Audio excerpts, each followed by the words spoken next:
Sutra 42, Rebirth, the parable of the cosmic clock, the Panther, and the Robin. In order to reach the highest heights, then you must know what it means to come from down and below. In order to appreciate the warmth of the universe, then you must be able to endure the cold. If you want to find the truth within our lives, then you must walk upon the long road. If you want to think and grow rich, then you must be courageous, daring, and bold. And if you want to unleash the power within and change this world for the better, you must awaken the giant within and take immediate control. It is said that if a tree wants to reach to heaven, its roots must reach down to hell. And if that's the case, then surely you'll have a great story to tell. O Divine Mother, I can no longer see you, and now that I'm alone, I don't know if I can do this on my own. For a moment it was silent, then I heard her whisper in the wind. That's why I've sent you a great hero, she said. Gone from the heavenly light, I walked forward into a sacred garden. Why, this was the land called Earth, from where humankind first began. There in the air, I caught sight of a great hero that God had sent, and at first glance, I saw this as a sudden awakening. This was a bird, a giant creature. Behold, the greatest hero is him. Was this a bird, or was this a plane? I watched him soar like the chief eagle of Earth, and the power of its spirit had been perfectly harnessed, and this was the greatest potential that had ever been reclaimed. His form began to shift and change, and he was not just a good man. He was the greatest version of the pinnacle of our species and spirit, as he embodied the peak of the mature masculine. At first, I thought he was a condor, but he was much stronger, and so he could be a harpy eagle that had dropped in. Was it a flying bear or a soaring ox? He was the emperor of the earth's sky, and when he descended near me, I was in shock. A robin? He was so gentle and patient, so peaceful and divine. Yet I thought he was giant and immense, so I could not fathom how this creature seemed to unlock all of the hidden potential that one could ever find. I myself was a strange creature. I was tied into a woman that was watching from all sides. I didn't know who I was in the vicinity of such a great being, and so for many nights I would hide, crouching low in the brush, like a panther in the night. I would always keep an eye on the great hero, for he seemed perfectly balanced, just, and righteous. Everything he did was pure, and many birds came to seek wisdom from him. The more I watched, the more I realized everyone sought his advice in the entire kingdom. Not only birds, but creatures of all kinds. He helped the most powerful athletes, and he was so caring that he devoted himself to all of mankind, even those poor beings who were suffering and had seemingly lost their mind. He brought people out of poverty. He rescued those who were trapped. He outlined the most thoughtful and exquisite advice and shared it with others and handed them their own personal map. When a creature was struggling, it seemed all the other great beings were afraid to be exposed in the open. But this bird came to the rescue because he was an expert at analyzing conditions, inner programs, and mental patterns. Then one day, we got wind of the world's great problem that could not be solved by anyone else. Oh, what will we do? Cried the suffering souls of the world. And so the robin spoke. I am here to serve and to help. No challenge was too great. No soul was too poor. No matter what was required to find a cure, the robin was devoted to go above and beyond, to give even more. He taught every being in the kingdom, and his influence stretched from the rulers to the servants. Anytime he spoke, I would get as close as I could, because it would be a terrible mistake not to obey and listen. His radiance was powerful, and it seemed the light obeyed him. Why, of course the sun was my great mother, but even more luminosity seemed to be glowing out from within him. And how could one being embody such grace, compassion, and perfection? How could one shine so bright? I could hear it emitting from his actions, as if the robin spoke without a voice when he said, "I do it because my soul knows this is right." The world seemed to be in such chaos, but there was a powerful force holding it together. Millions upon millions came to seek the robin, and so his impact would carry on forever. I gathered among the masses who came to seek his advice, for I would do anything to listen, and so the robin spoke. The secret to living is in the giving. Aha! It is him, the great one who is man-made, the conqueror of darkness, the illumination of the earth's day. His posture was powerful, like an almighty sovereign lord, and when he spoke, he held the entire power of the universe within his lungs. "Teach us more," said a mouse. "Discipline weighs ounces, regret weighs tons," said the robin. "Oh, what is your secret, great robin? In your profound example we trust," said a parrot. "If they tell us we can't, then we must," said the robin. And so the jungle roared, and the birds began to soar. Everyone followed this robin, and everyone knew that this robin was in charge. No one flew ahead of the robin. They all followed his lead. He gave wisdom to those who were desperate, and he gave millions and millions of meals to those who were starving and hungry. Now a mother was crying, and she was beside herself all alone. "What has happened?" asked the robin. "My baby died of cancer," the woman cried as she groaned. Without hesitation, the robin took her in. He had a team of helpful souls who cared for this wounded mother and remained with her until she rediscovered the power of healing and strength within. Over and over, I saw it happen. He just wouldn't stop. Did this robin ever sleep? He seemed to care little for his own needs, as if the welfare of all beings was his only job. Then I saw a wounded man who had gotten shot in a gunfight. He'd been in gangs and nearly lost his life. Now living in a wheelchair, the man's mind was descending so low. Then the robin revealed the secret teachings through his books, and their miracles sprouted before my eyes when new hope began to grow. The man who was shot created a business to look after nature's land, and he rode upon a chariot to maintain the entire city's grass. This man rediscovered his true purpose, and so a hog cried out, "The robin is a great hero, alas!" With so much tragedy, the robin saw everything as transformation, and the moment he caught wind that someone was suffering, he jumped in to help without hesitation. Then a deer came to the robin and said, "Life is so hard, and I seem to be caught in depression and hopelessness. Do you have any wisdom?" "When we grow, then our progress leads us to happiness," said the robin.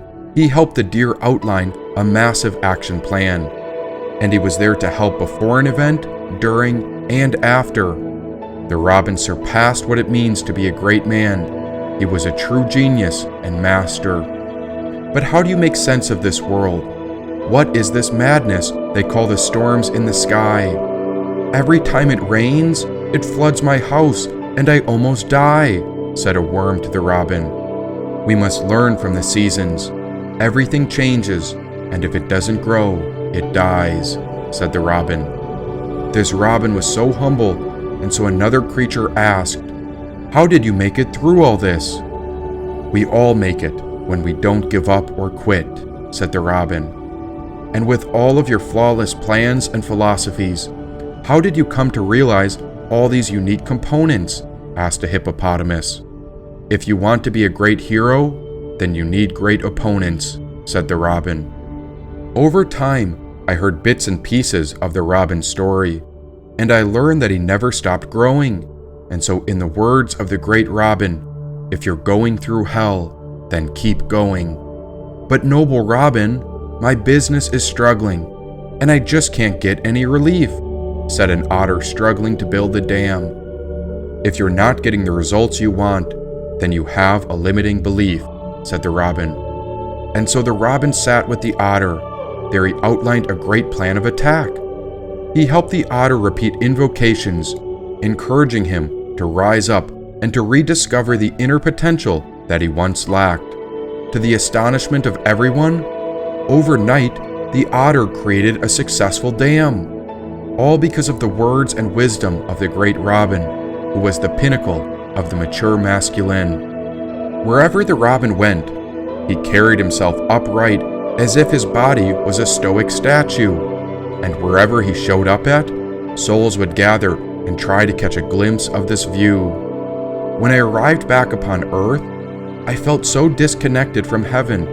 I was low and lost, but I thought of the words of the robin, and so whenever I found a thought of doubt, I'd repeat, "If I can't, then I must." I tried to get even closer to the robin, and so I had a feeling it would soon be time to rise. There I got so close, among 1,000,000 or so people, I could see the light glowing out from his eyes.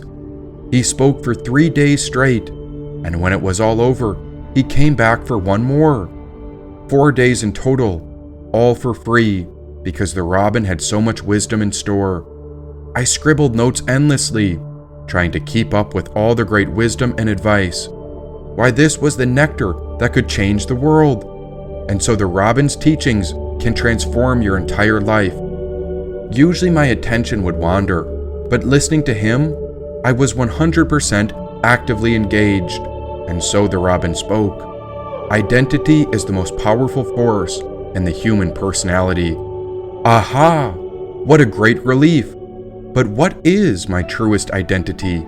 And it was as if this robin could read my mind when he said, "No long-term behavior changes without changes in belief."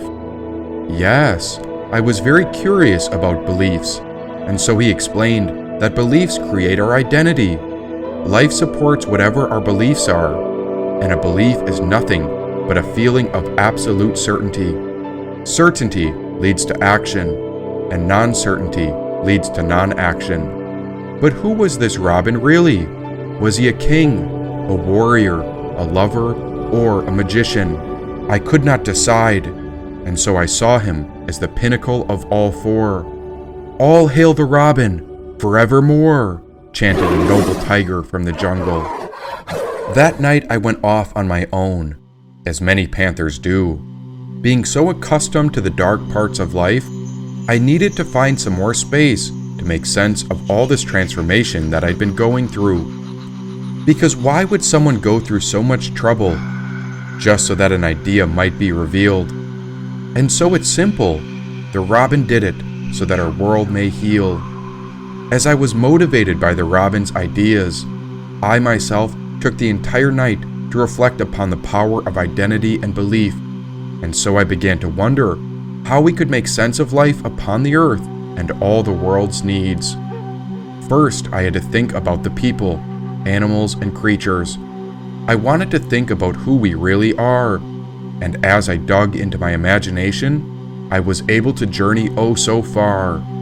Those among us who live in the world seem to be separated into 3 categories, as we all have lives to live and families to protect. And so the categories we are separated into are listeners, believers, and the perfects. To start, we begin with those who are listeners. These are the people who hear whispers, not even questioning why we might be here. What they hear may not resonate, and so this is a sign of existence in the unconscious mind. And as the divine sends signs, these listeners often live blind. But for those who seek, then it is you who will find. And so that leads us to the second category, the believers. These are the ones who cultivate a connection to God, a belief, or an idea within their own mind. Belief is equal to identity, and life supports what you are. A belief is nothing but a feeling of absolute certainty about what something means, whether that belief is true false, right, wrong, flawless, or bizarre. When we are certain about our beliefs, we are led to action. And when we are uncertain, we are led to non-action. And whatever we find ourselves to believe deeply in, we find a sense of magnetic attraction. And so I used one of the Robbins teachings. For example, if you were to look within the room you're in, examine all that is brown. Take about 10 seconds and let your eyes catch as many brown things as you can find all around. Now close your eyes as you picture those brown things in your head. Next, as you keep your eyes closed, I want you to tell me what things you noticed that were red. The idea here is that once you believe in something, you are stuck in exactly whatever that belief is to be. Once you are looking for that exact thing you believe in, it's all you're going to see.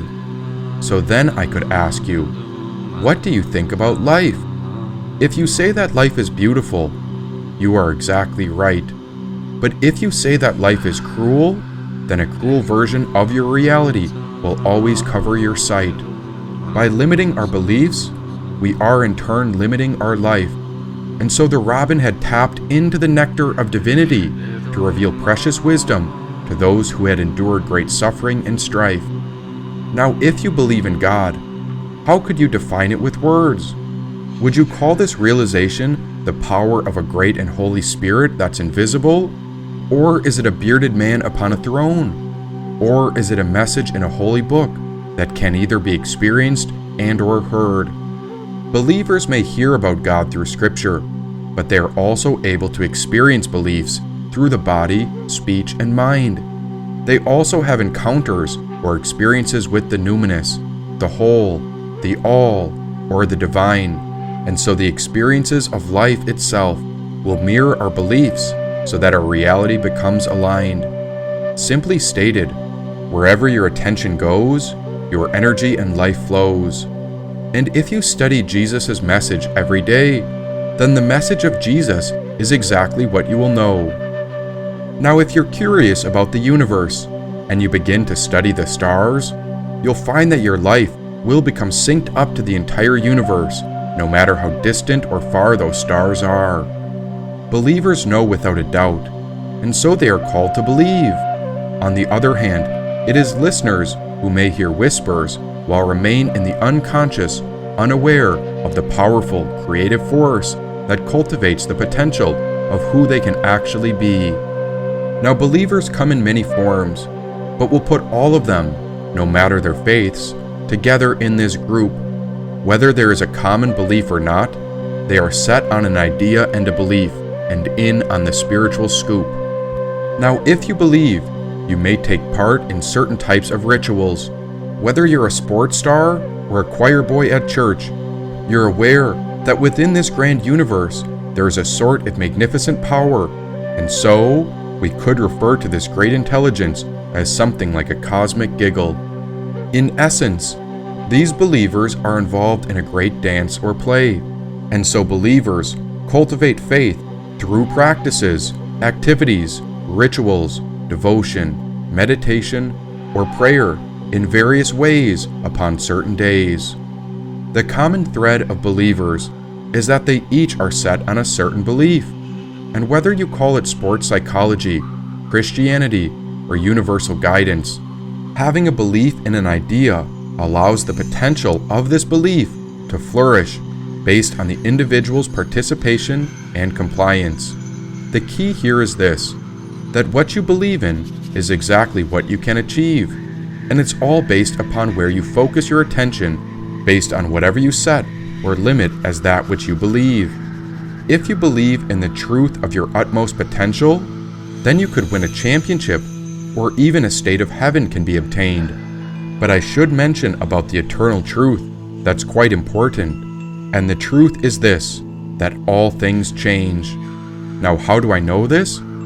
It is not my belief, but rather I observe the nature of life, death, the seasons, and there I see how everything changes, and so there is a pattern that repeats.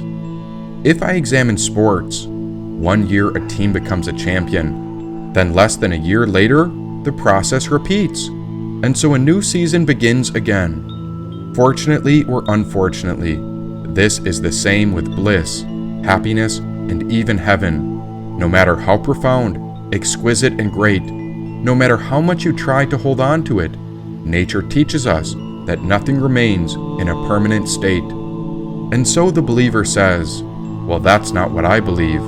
And so I say, well, that's because you're only looking at one aspect of reality. You've got to open your eyes and mind a little wider to see past your own limiting beliefs. Not true, says the believer, since they are set on what they know. But in time, a believer may get enough hints from the universe, God, pain, or pleasure, where they begin to feel that there is a great mystery about this vast unknown. Believers are cultivating faith through all points in their lives, some faster than others, but all believers have a general understanding that there is a spiritual source within our lives and after we die. If a believer simply believes, then once they pass on, they may or may not meet exactly what they perceived. Not to say it's a coin flip, but there is a chance that their limited beliefs could not fathom or grasp the eternal reality. That is the beauty of our passages and scriptures. We have testaments to guide us based on those who have departed long ago.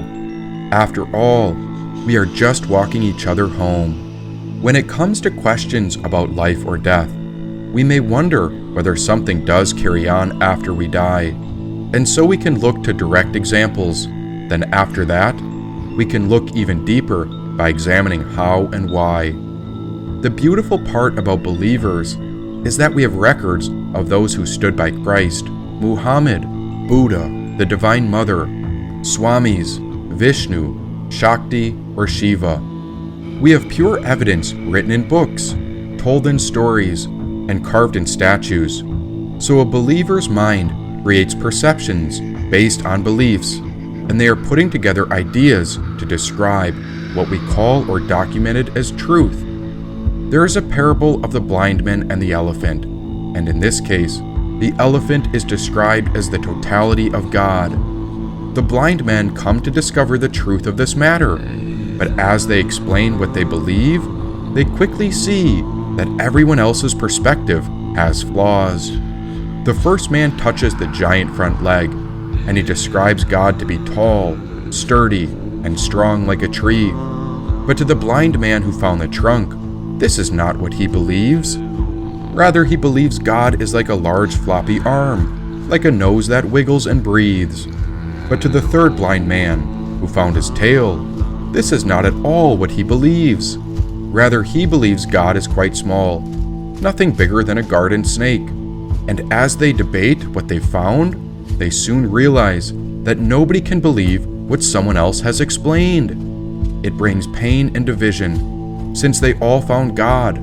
But what all these believers have in common is that they are all aware of the force called God. Believers come in many religions, and even though they're all touching God's truth, they each find it difficult to describe the enormous God when it moves the universe and is totally see-through. And which believers have caught a miracle on camera? It simply cannot happen. The powers of the Spirit are beyond our comprehension. They say God has not been born, and God has not died. God has no body, and God is somewhere beyond the sky. Some think heaven is a place. Others believe it's a state of mind. But the purpose of a believer is to search through life and link an understanding of the divine within the heart and mind. This relationship is like a link. It is a connection to God. Yes, the Spirit is trying to reach out and teach you that the universe has no flaws. Based upon how you live, what you think, and what you do, this link to God will get stronger or weaker as you grow. Again, believers learn through scripture and religions, but believers may also have experiences, and so believers may not always believe what they've been told. Now, it's not fair to say that the biggest religions have the most or best experiences, but rather the opposite might be said, that a large majority would have an extremely hard time understanding such a complex mystery. To To talk about the unlimited power of God is like having a discussion about a power that cannot be known, something invisible like space that goes on beyond the body and bones. This idea brings us to the realm of the spirit, which is of a power that we cannot simply see. And if you happen to catch a glimpse of this mystery, it means you have touched or gotten a realization what it means to be free. An experience like this may perplex our beliefs. It may shake our previous perspective at our core. It may become so overwhelming that we don't know how to live a regular life anymore. Call it a miracle or magic. Call it a heavenly gift. Be it a UFO emerging from the sky, or as the Tibetans call this drala, which is energy over aggression where a mind pauses as it's perplexed. We can't quite explain it, and so this realization is like the onset of shock. We wonder how in the world it could have happened just like this, and so the purpose is that our mental stream is interrupted and our mind temporarily stops. In this moment of awe and freedom, we wonder about mystery, and so we weigh our experiences based on how others may have felt. We may search and search by examining this experience to see if it aligns with someone else. We may find similar links in scripture, which could deepen a sense of belief, unity, and camaraderie. We might devote ourselves to a parish where we pray on Sundays. And so we could think of God as a divine mystery. And so God, parishes, and any beliefs should not be looked down upon, but rather when judgments or criticism arises, we can be curious as to what type of experiences a certain faith, religion, or individual may have undergone. Now sometimes, when a person gets a glimpse, it shatters their beliefs. It becomes such a pivotal moment in their life that they enter into their own private solitary retreat. This would be someone who walks against the status quo, someone who is interested in finding their own way. And in almost every case, these were the founders of every religion to which we are devoted and pray.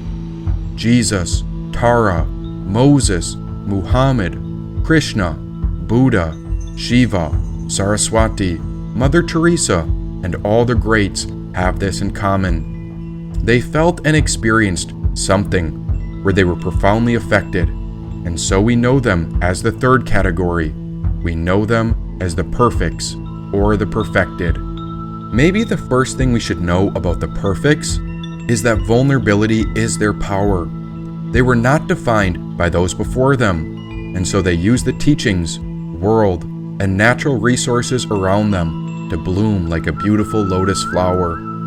Identity in this case is the most powerful force in the human personality, because by the power of a few individuals, these perfected people were able to change the entire course of human history. No existing behavior changes without a change in our beliefs, and at certain times and moments in history, humanity came to a certain cycle where beliefs were shattered because someone found a sense of heavenly peace and relief. And so I heard a peep from the perfected Robin when he said, if you act on new beliefs immediately, you can begin to cement it permanently. For instance, when Jesus taught, there were 12 key followers and apostles. Now what shifted their view when Jesus came to them that allowed them to shatter their old beliefs and become the authors of the Gospels? Whatever had happened to them, it was so great that it changed the foundation of their beliefs. Whether it was a miracle or if something happened accidentally, we find that the only way to get lasting change is when a change comes through a shift in our identity. Think of what happened to the perfected people called Krishna, Moses, Ram, Muhammad, Mother Teresa, Tara, and all the other perfects. It's that they were able to expand their identity. Rather than follow the crowds of the masses, a perfected being will have tested their beliefs experimentally. Putting themselves in the fire of real living faith, their understanding becomes good like gold. And so they continued the path forward, which may have been based on the beliefs that they were told. For a perfect, life isn't a matter of blind faith or hopeful trust. Their mindset would be more like, if I can't, then I must. So how do perfects do it? How do they forge a path that unites us with such powerful faith, methods, tools, and keys?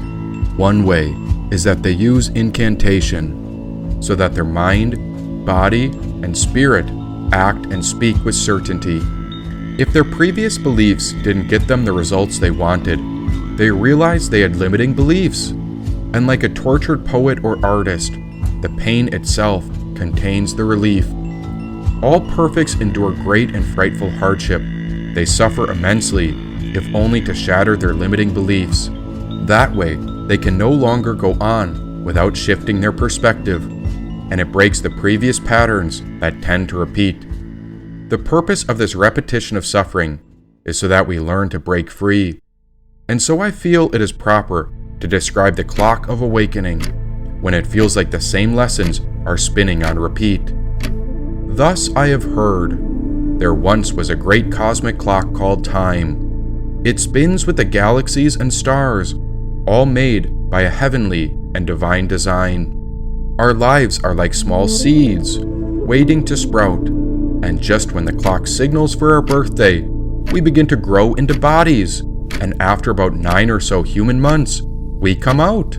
Aha! We are born, and what a miracle life is. We begin to grow and to develop without a clue as to where we came from, and so this is the journey we live. Now who sent us, and how did we get here? Why, as we begin to grow, we face challenges, excitement, love, and face our fears.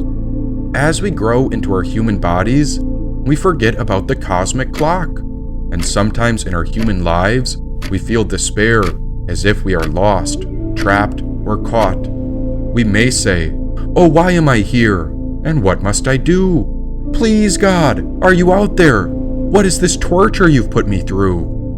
Spinning upon the clock, some years are good, and some years are bad.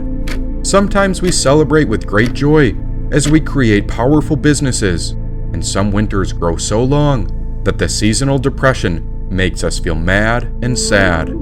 The cycle spins, and so the cycle repeats, through birth, adolescence, adulthood, and through victory and defeat. Now upon this cosmic cycle, there is something called divine timing. It takes us by surprise, and so out of the blue, there are moments that can erupt and shatter our limiting beliefs and old conditioning. When this happens, we could call it midnight, daybreak, or 12 o'clock. And since there are 24 hours in a day, we could think of it as a halfway point or the middle of the journey upon such a cosmic clock. Once we hit this point, we get a glimpse of the end where we are destined to go. Some call it a midlife crisis, and we go through a shift so permanent and intense that it shatters all the beliefs that we had once lived our lives according to. Upon this shift, we are called to awaken from believers upon the path, as we now have a calling to become perfected. In this way, the cosmic intelligence sends its signs, and there's no more wasting time, for upon this great hour, you have been selected. We might say, "Oh, what the heck, I'm not ready for this." Some get depressed about their shattered beliefs, and others stay very pissed. Some won't accept it, and others try to allow their feelings to be dismissed. But the cosmic clock knows that this is your big opportunity that it doesn't want you to miss. Often this awakening comes in the form of tragedy and pain. It could be heartbreaking and sad. It could be cancer, a loss of a parent, ruin, despair, or all the things we wished never happened. But in a human life, we only have so much time to live upon the earth. And when the cosmic clock strikes and signals for your awakening, this is called rebirth. In order for the next life to open, you've got to close the door behind you. Otherwise, you'll stay stuck between your old beliefs and the path of being perfected. And if you don't move, then you'll never make it through. So first, there is a necessary awakening, which takes action when you recognize your true nature. You begin to see yourself as your own great teacher. Then, as the cosmic clock keeps turning, after enough time, The next hour dings. There comes a second turning, and so you get another glimpse of an awakening. Over and over, a third and even a fourth hour turns. The cosmic clock gets you closer and closer to a big cosmic return. Eventually you'll get the primary awakening, which is recognizing that the true nature is actually who you are. This is the nature of everything, and you are it, the essence of life that stretches on forever far. From here you are that true nature, and life would seem very ordinary. Even your pronouns disappear, and so you exist in this world with little fear of this great and noble journey. What I must say about the little I've learned is that this journey takes great courage. No matter how much pain or suffering you endure, may we find joy, support, and friends within our world so that we don't get disheartened. There are communities of healers, religions, and faiths. There are all sorts of people who can help. If the cosmic clock strikes and you are called to awaken, remember it's your journey alone, but you don't have to go through this journey all by yourself. That's why I write these stories. That's why I give it all away for free, in the hopes that never again will a person give in to suicide, and so I offer all this hard work so that somebody else discovers the perfected key. The door is right in front of you, and it may hurt to let go of the past. But take the key. It's free. Unlock the door in front of you. Be brave and take the next step to unleash the potential that exists within you and me. Often we're perplexed, since we are so attached to our old beliefs. But I promise that the cycle of awakening is trying to give your spiritual soul exactly what it needs. I guess I always pictured a door at the end of it. You can't take anything with you through that door. So when we're old and gray, what's actually going to matter? Life is a path, never traveled by another. One step at a time, one foot after the other. Let ambition drive you, pushing you further than you know, bringing you to distant places that you never thought you'd go. Even great misfortune can be a blessing in disguise. For the sake of redemption, show us how an underdog can rise. Lace up your boots, head into the unknown. No one can walk it for you. It's your road alone. And as I stood on the other side of the sun's door, I embraced the new sense of life I had entered in. This was a portal into a fresh path where a new story would soon begin. In the beginning, God created the heaven and earth, and the earth was without form and void, and darkness was upon the face of the deep, and the Spirit of God moved upon the face of the waters. And God said, "Let there be light." And there was light. It was that robin who reminded me to find that light, and I couldn't help but cry. But these tears weren't good, and they weren't bad. I think I was still in shock and overwhelmed that a part of me had just died. And so I sat still that night, since there wasn't much to do, speechless about the preciousness of life and all that our world had been through. Why, heaven was like a great garden, and I think I was caught in the perfect bloom. Then I heard the robin fly beside me. "Isn't life beautiful?" said the robin. "Yeah, it is, and I've got to get going soon." The robin sat with me from afar, and he had more energy and charisma than anyone else I'd ever found. Everything was perfect, just as it was meant to be. So what's your next life going to look like? You know it's up to you. You can pick out whatever you want your life to be. When it comes to deciding who we want to be, well, the power and potential is within you, said the robin. I don't know, and I'm not sure if I believe this. I feel like I've been gone for so long, and before long, heaven is the relief that I'm going to miss. Belief is a poor excuse for experience. Come on, kid, you've got a compelling future, chuckled the robin. But what's wrong with our world? Why does it have to be like that? I want to stay open to all of it, but I'm so sick of all the suffering, the wars, and the endless attacks. In our world, we are overwhelmed by information and we're starving for wisdom. But if you open your heart and mind to the world, there's a pure and perfect lesson, said the robin. Oh yeah? What's the perfect lesson? It's the lesson of the seasons, and how everything changes. When it's the middle of winter, most people can barely manage. But by some miracle, spring, summer, and fall will follow in consecutive stages. No panic lasts forever. No war lasts forever. No economy lasts forever. And so the truth is that nothing lasts forever, said the robin. You sure about that? Well, there is one thing, and so it's change that lasts forever. Now, even as change is automatic, progress is not. We've got to do the right things and take action at the right time. For example, you don't go planting seeds in winter. Rather, winter is a time to slow down, regenerate, to survive death, where we create space for a new beginning. Spring is for the creation of the new. It's exciting and has high growth. Summer is a hot time, a coming of age, the awakening, and a place where we're tested. Fall is for the harvest, the reaping of rewards, unwinding, and the autumn of life. If you can identify patterns and see what emotions are triggered, then you can shift those patterns.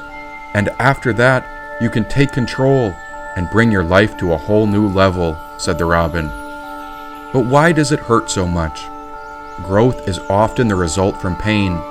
None of us will survive forever, but some will succeed. Sometimes the most broke are the most committed, said the robin. But how do we get through it and stay sane? There are two worlds to influence, the internal and the external. You can influence the external, but you don't have any control over it. And if you want to produce results, don't be conditioned by the belief that it can't be done. Here are 3 core skills that will help you to understand the trajectory of changes. At any moment, we have to understand the patterns that trigger and control you. First, get good at pattern recognition and stop being fearful. Second is about pattern utilization. Use it to get the results you want.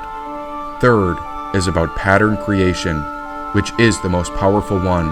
The robin paused. And when it comes to pain, suffering, and grief, well, everything ends, and the most important thing at the end is to create something new. Did you know there are 6 stages of grief? First, there is shock and denial. Here we are in avoidance, confusion, and fear. Next comes anger, which takes the form of frustration, irritation, and anxiety. Sometimes people get stuck here. And if you get stuck, then you stay. But if you grow, then you get to the 3rd stage, which is sadness, loss, and depression. Sadness happens when you're so tired of being angry, and sometimes people get stuck here.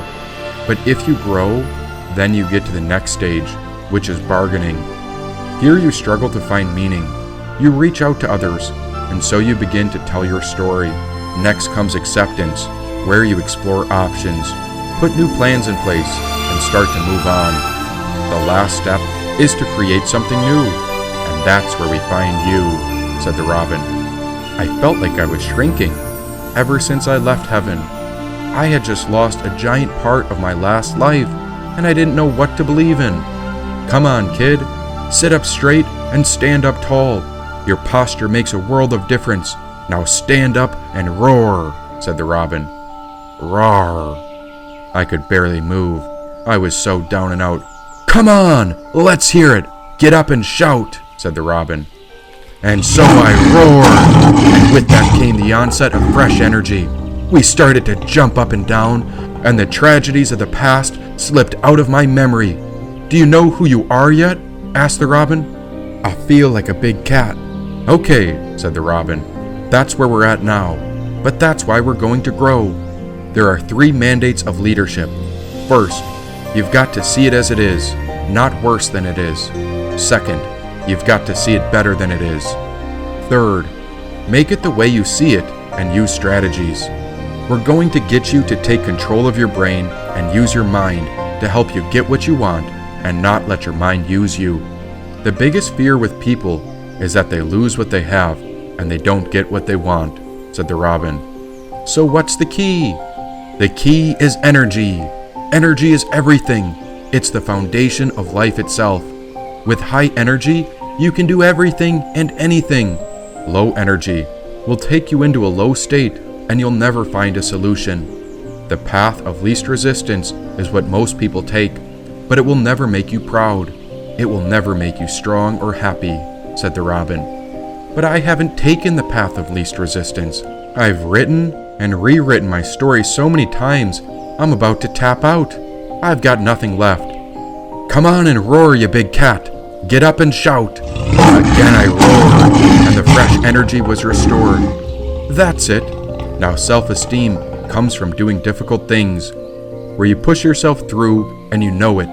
It is earned by confronting and overcoming obstacles, and you need energy to do this, said the robin. So where does energy come from? Energy is a habit.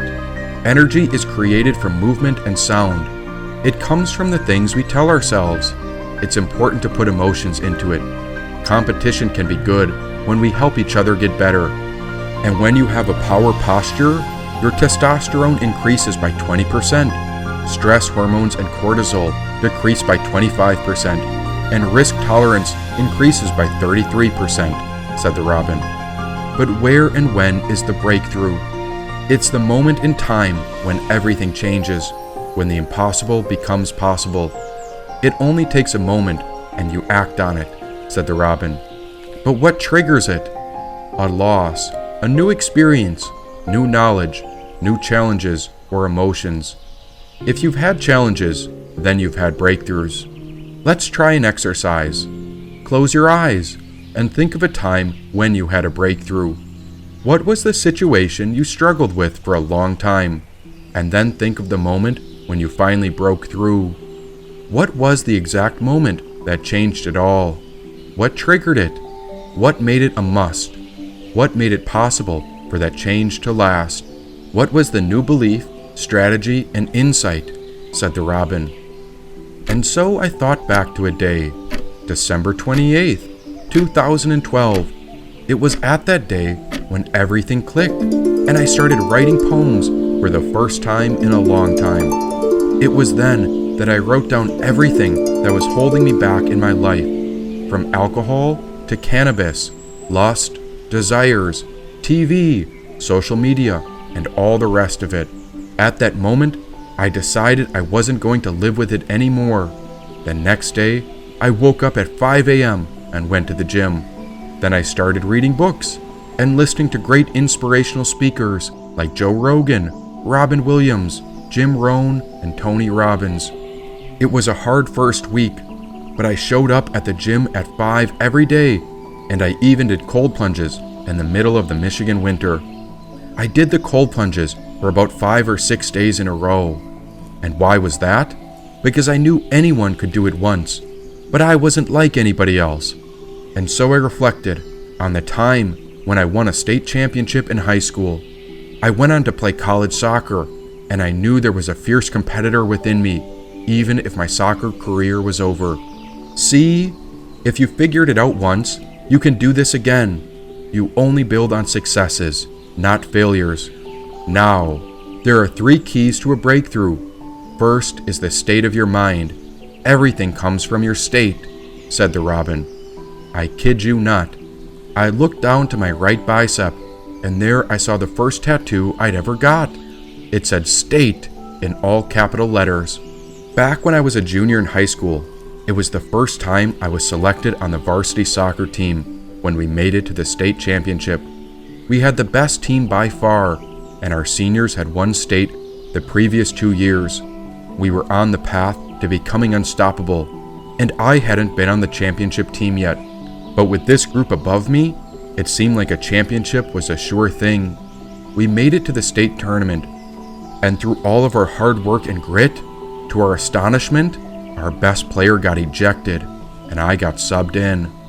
I played the best I could, and in my eyes, in that game, I played out of my mind, but we lost in overtime. I remember crying on the field, thinking that was it, that I'd never get a chance to play here again. It was heartbreak for all of us, and so we went back home with nothing. After that, the coach left us. He transferred to another high school, and the greatest senior class, who had won 2 championships before, left for college, and the next year, it seemed like nobody believed in what we could do. The night after we lost, when I got back home, I took the athletic tape that you'd wrap an ankle with, and I put about 5 or 6 pieces in a row, and then I wrote one word in all capitals, state. I taped it to my ceiling above my bed, and for the next year, every night I went to sleep, I thought about the day we lost and all the dread. And each night I'd remind myself how I was never going to feel that again. I wasn't nearly as good as the seniors who had left, but our team did have something unique. We had grit, and we were unwilling to quit. When the next year came, I was voted to be a captain, along with a few others, and with the new coach, we had a chaotic beginning to the season. But as time came for the knockout stages, even though we were unranked, we kept winning. Game by game, we took it one day at a time, and before we knew it, we made it to the state tournament, and I remember feeling a certain invocation enter into my mind as it said, "This is our time." I wasn't the best player on the pitch, but all of us had heart. We won the semifinal game, and then we entered into the state championship where a tale of redemption was set to start. We were down by 1 with less than 3 minutes to go in my last high school game, and by some miracle, we got a free kick from half where we packed everyone in the box, and Ross Dreyer, a defender who hadn't scored once that year, managed to head it in. Chaos erupted, and so we went to overtime. By that point, it had devastated the other team, and it was only a matter of time. Upon a certain moment, I stole the ball. Can you imagine that? Like a thief, I poked the ball and passed it to Matt Shesky, who threaded a pass to our best scorer named Adam Lindsay. He took a shot on goal, and it went into the side net, and the rest is history. We won the state championship, and I believed it was not based on greatness or talent, but on our drive and our state of mind. And the craziest part is that after we got the trophies and the medals, I had a thought enter into my mind as it said, "This is great, but there's another purpose in your life that you're meant to find." And so the Robin continued. The first key to breakthroughs is your state of mind. Next is your story. Every day, we're writing a story in our heads. Is it grateful or tragic? Is it a limiting story with limiting beliefs that's holding you back? When you manage to change the story you're telling yourself, you change your entire life. And once you get in that right state, and you're telling yourself the right story, then you can develop the right strategy. And actually, by that point, the strategy will just appear to you. Great states make great stories. The state you are in affects your story, and then you can come up with ways to get where you want to go. The fastest way you can change your state is by changing your posture, adding movement, sound, or by making your body strong. And you can add your voice too, said the Robin. And so for a few hours I worked with the Robin. He led me to develop new empowering ways to create stories with positive emotions. I created a new story in my mind with a sense of victory. My old story was about death, and my new story is about life and rebirth. And so I'm building a better future so that I can serve and help all beings upon the earth. Now I invite you to contemplate the following questions that I used to help myself build a new map. This was an internal exercise to think about where we are heading and what we'll do with a new life. And so I invite you to close your eyes, to take a deep breath in, and then release the breath out. Take another deep breath in and fill the lungs all the way up. Now release your worries and doubts. Take one more deep breath, and as you sigh the breath out, let go of all the tension in your shoulders, jaw, and body. And so I ask, who are you? Are you your name, your job, or what's your real identity? What did you want to be when you grew up? Who did you look up to most when you were a kid? What advice would you give your childhood self if you could go back? What's the most difficult thing you've overcome? What's something that not many people know about you? What is your greatest accomplishment? What's your faith or religion like?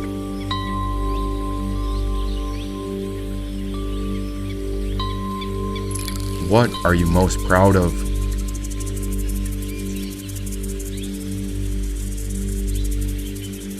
What's one or two goals that you really want to achieve in this life?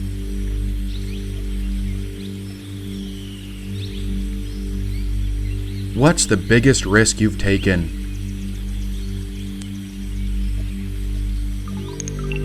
What kind of legacy do you want to leave behind?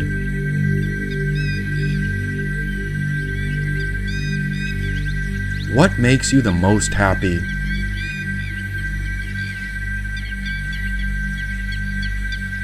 What do you love about your life?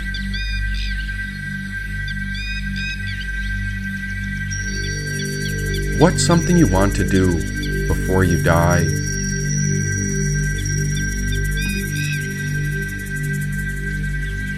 What makes your home special to you?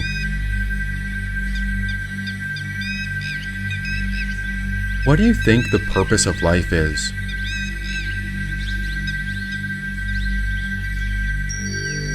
What's one piece of advice you would want to share with the whole world?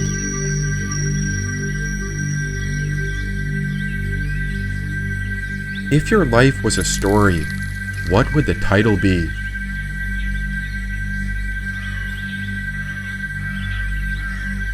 And lastly, without telling me your name, your job, or anything like that, who are you really?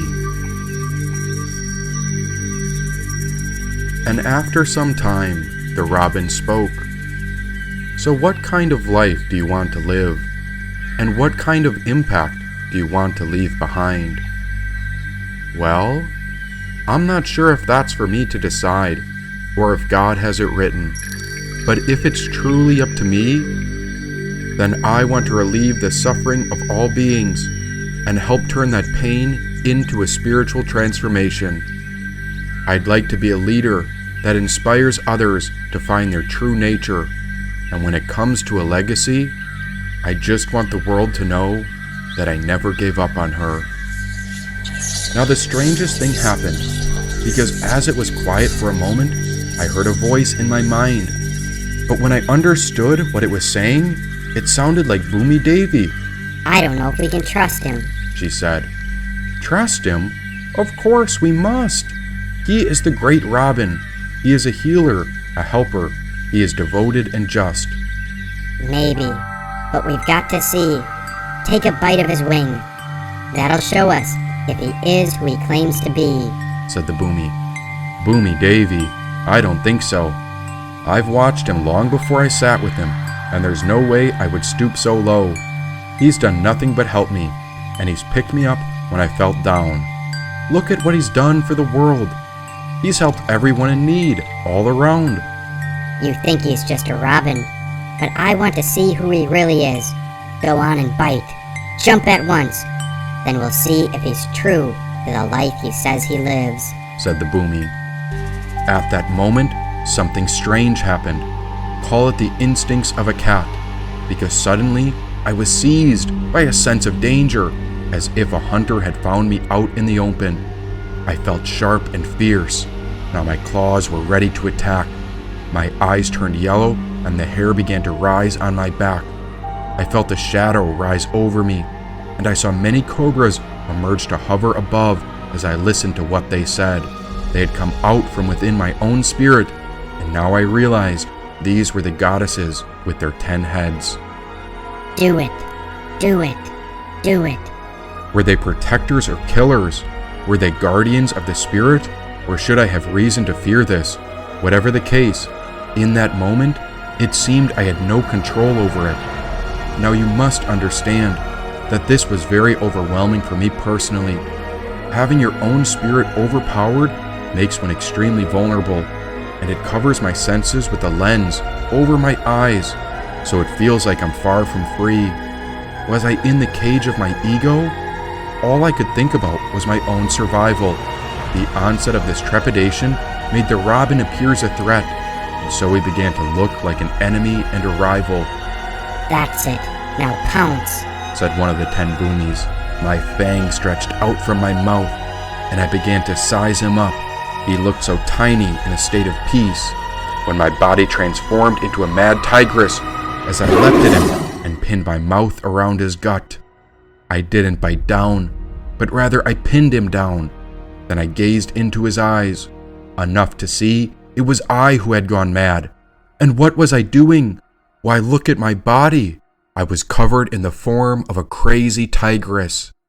I didn't want this amazing robin to endure any more suffering. A moment later, the robin awakened a giant within. He was not a simple bird, such as a small robin, but now I could really see him. His size had grown by 1,000%. He was the king of all birds. He may have assumed the form of a robin to relate with all beings, but now he'd taken the form of the guardian of our Lord. Garuda? Said the boomy. And so the king of all birds spoke. If you are hungry, then eat my flesh. If you are weary, then take my life force. Let me offer all that I have to you. I'll put everything in my life aside so that you can nourish your own source. May I help you become your best self. I hope my energy helps you cure your afflictions.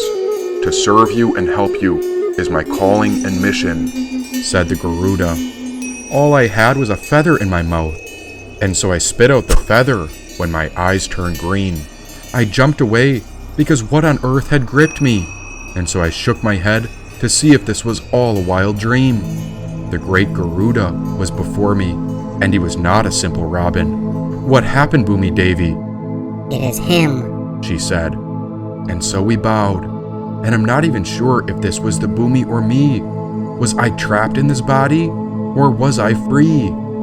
Who is he? Garuda is the divine mount, the charioteer of the sun. He is the sovereign king of all birds, the plants, the animals, and the humans. Garuda is the protector of power and can swiftly travel anywhere. Ever vigilant, serpents beware, said Boomy Davy. I looked up, and now I felt ashamed. The radiant, gentle light that glowed from him had changed. He was still himself, but by my own sharpness and fear, I had dimmed his radiance. By threatening him, I had become so mischievous. Oh, I wanted to beg for forgiveness, but what could I say? I had just tried to bite him, and I was having a difficult time understanding the nature of my own unique ways. That light that glowed around him changed, and something was rearranged. A vibration emitted from his heart that had broken me out of my ego's prison and cage. What was this power? For it was no longer the illumination of bright light. Rather, this was a more miraculous, healing vibration that emitted out, and yet it appeared invisible through sight. The deeper I looked, I realized that through his own life, he had paid the price. Why, there in his heart center, I felt the power of Christ. This was the vibration and grace of all generosity, compassion, and blessings. I had just realized that the real resurrection of Christ takes place in everyone's heart, and so Christ lives in the heart of the living. How could words explain it? For this is not something one simply understands, but rather it is the fire of divine love, heavenly patience, endless forgiveness, and unlimited compassion. I felt his heart radiating a field of loving awareness, and it was spreading to the entire world. He's got the burning heart. It is true. He is the one who endures, said the boomy. What one? He emits the light of Shiva. He carries the divinity of Vishnu. Stay as close to this man as you can. How could anyone ever understand what he has been through? Said the Bhumi. I hear you, and I feel how he embodies the love that ignites. Why, when I look to his heart, I see the heart of Christ. Now I wanted to beg for forgiveness, but I think both the Garuda and I began to understand. He was a wise sage of the heart and the mind, yet his soul was held in the king of all birds, the Garuda, while his form carried the body of a man. But Bhumi Devi, I don't understand why you made me nearly bite him. It would have been a terrible mistake. I felt gripped by something beyond my control, as if a different captain took the wheel and changed my fate. I had to know if we could trust him. Not only can we trust him, but he is a man you must follow. Learn everything you can from him. Learn everything possible, said the Bhumi. But how was it possible that one moment I was a panther, and the next I had shifted my body and form into a crazed tigress? Oh, how on earth could anyone explain this? There is meaning behind the madness, and although it is difficult to understand, in time you will become more comfortable as you shift into different skins. Because as a guardian, I must ensure we are teamed up with only the most honorable men and women. 49% of your life, you will assume the role of the panther named Forgiveness, and 2% of your time, you will assume the role to a pregnant tigress. Why, you may wonder?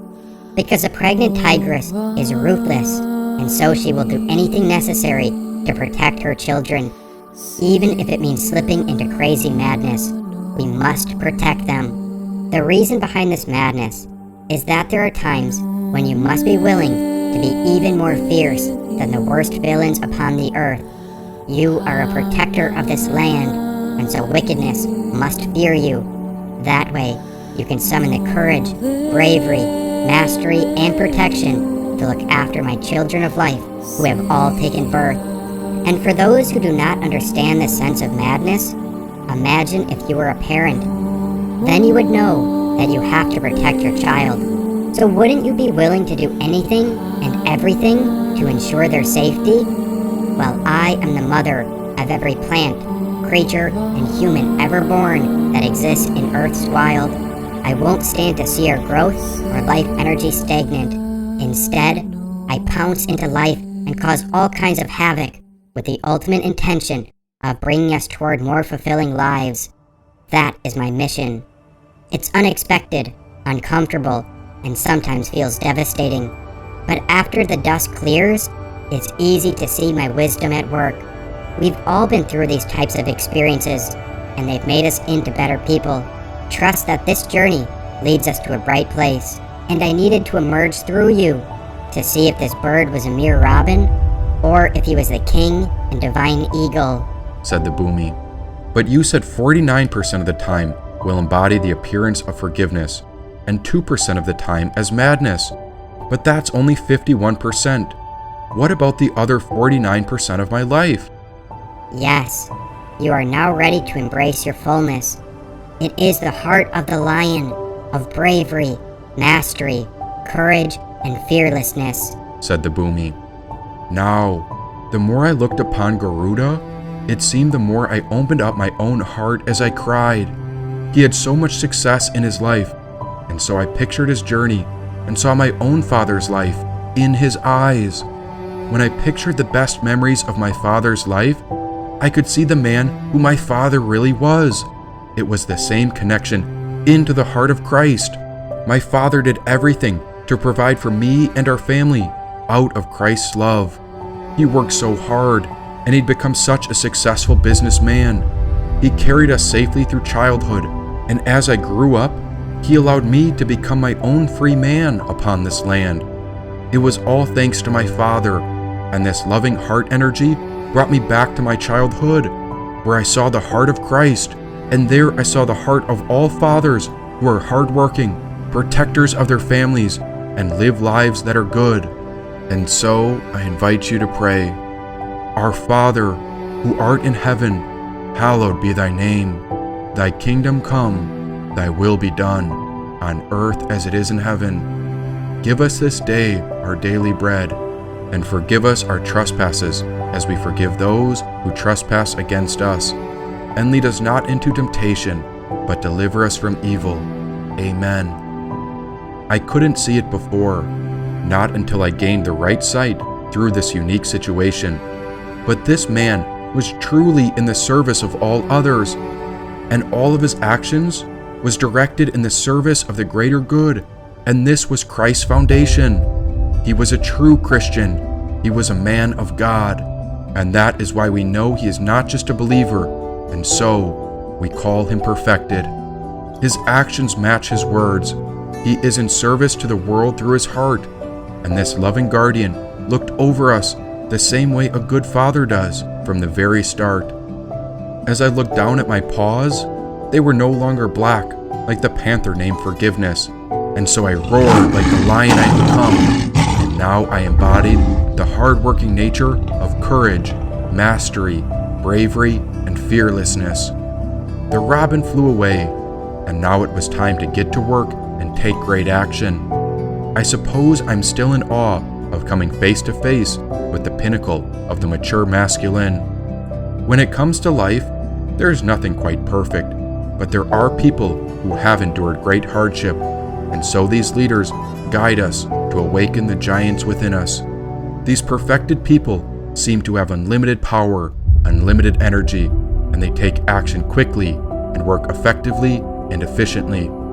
I see this in my own father's hard work, and though they are not perfect with every decision, they learn lessons and integrate experiences into their lives and keep God in sight. Above all, they treat everyone with respect, often with a stoic demeanor to work in service of all others. And although it didn't make sense at the time, through the parable of the wild panther and the robin, we were able to open our heart, and so the king of all birds, the man who I saw my father in, he gained the respect, trust, and approval of the Divine Mother. I was so inspired, and I realized that I myself would need better structure, and so I decided to write 7 vows so that I can find the way to best embody his energy as a sovereign king, magician, warrior, and lover. And so, to the best of my ability, I vow, first, to spread light, luminosity, truth, purity, and virtue by keeping a clear mind, free from attachment, vice, negativity, substances, and limiting beliefs, so that my body, speech, and mind can shine with the light of love and spread to all beings. Second, I vow to surrender my life completely to the path before me, to help relieve the suffering of all others, and to fortify good character by remaining present and conscious of the here and now. Third, I vow to live a life of dignity, compassion, and gentleness in service of others while sharing the teachings, wisdom, and rich traditions through the means of storytelling and yoga, and I will achieve this by carefully listening to the needs of others. Fourth, I vow to be a brother to all sentient beings upon our planet and to protect, care for, guide, and uplift the spirit of our divine souls. Fifth, I vow to honor the source of divinity and to be devoted in service to the Ancient of Days, the Beloved, our one true God, by working to restore, uplift, and heal all plants, animals, and people along with the entire earth. Sixth, I vow to remain open to all causes and effects, whether good or bad, right or wrong, positive or negative, so that I may discover the fullness of our true nature that exists within the heart of all beings, and I will take great action to support and serve all of those who are suffering, in hopes that great blessings may enter into the lives of all sentient beings. And 7, I vow to be a guardian, protector, and storyteller in service of humanity, while sharing the teachings that open up the heart and expand the mind, so that peace, virtue, and prosperity may flourish upon the earth, so we may rediscover and enter into our divine garden, called the earth, the way our Creator made it to be. By this merit, may all obtain omniscience. May it defeat the enemy, wrongdoing. From the stormy waves of birth, old age, sickness, and death, from the ocean of samsara, may we free all beings. By the confidence of the golden sun of the great east, may the lotus garden of the Rigdon's wisdom bloom. May the dark ignorance of all sentient beings be dispelled. May all beings enjoy profound, brilliant glory.